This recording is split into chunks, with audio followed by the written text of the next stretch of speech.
بسم اللہ الرحمن الرحیم۔ یہ جو دل کے امراض ہوتے ہیں، بغض، حسد، کینہ، بدگمانی، اس حوالے سے اپنے اوپر بدگمانی کرنی ہے، دوسرے کے اوپر اچھا گمان کرنا ہے۔ مجھ میں تکبر ہے،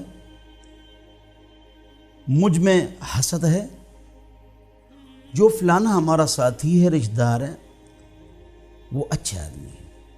بن المؤمن خیرا، مسلمانوں پر اچھا گمان کرو۔ ایاکم والظن، بچو بدگمانی سے، فإن الظن اکذب الحدیث، بدگمانی سب سے بڑا جھوٹ ہے۔ ہم یہ کہتے ہیں کہ فلانا متکبر ہے، اس نے ہم کو پروٹوکول نہیں دیا، ہمارے لیے کھڑے نہیں ہوئے، ہمارا خیال نہیں کیا، یا مصروف تھا یا بے توجہ تھا، اس میں تکبر نہیں۔ جو دل کے امراض ہیں اس حوالے سے اپنے اوپر بدگمانی کرنی ہے کہ میرے اندر یہ چیزیں ہیں، میں نے ان کو ہٹانی ہے۔ اور فلانے کے اندر اخلاص ہے، ہم کو کیا پتہ کہ اس میں اخلاص ہے یا نہیں ہے؟ ہم نے فوراً فتویٰ لگا لیا کہ اخلاص نہیں ہے۔ اخلاص ہے، اخلاص ہے، اچھا گمان کرو۔ حضور اکرم صلی اللہ علیہ وسلم نے ہمارے لیے فرمایا تھا، ہماری تربیت کے لیے، اللہم اجعلنی فی عینی صغیرا وفی اعین الناس کبیرا، یا اللہ ہمیں ایسا کر دے کہ اپنے دل میں دوسرے مسلمان کی عزت ہمارے دل میں زیادہ ہو، اس کو اپنے سے اونچا سمجھیں۔ یہ پاک نبی نے ہمارے لیے کہا تھا۔ حضور اکرم صلی اللہ علیہ وسلم تو پاک صاف تھے۔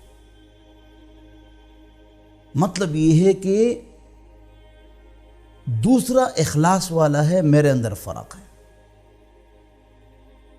دوسرے میں اچھائیاں ہیں، میرے اندر فرق ہے۔ یہ شریعت کا قانون ہے، شریعت یہ چاہتی ہے، ہم اس کے خلاف چلتے ہیں، پھر لوگ بھی یہی سمجھیں گے نا کہ آپ میں اخلاص نہیں ہے۔ تو کبھی بھی دل پر حملہ نہ کرو، نیت کی لڑائیاں مت کرو، اس کی نیت اچھی نہیں ہے۔ جو ظاہر نظر آ جائے وہ الگ مسئلہ ہے، آپ کے ساتھ برا کرے اس کا جواب اس کو دے دیں، سمجھا دیں، نیتوں کی لڑائی مت کرو۔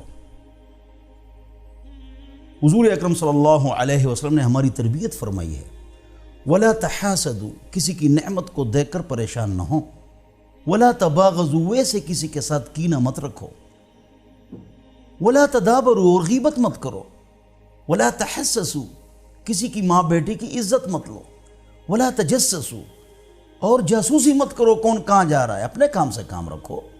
وَكُونُوا فِي اللَّهِ إِخْوَانًا، آپس میں بھائی بھائی بن کر رہو۔ اللہ ہم سب کو سمجھ عطا فرمائے۔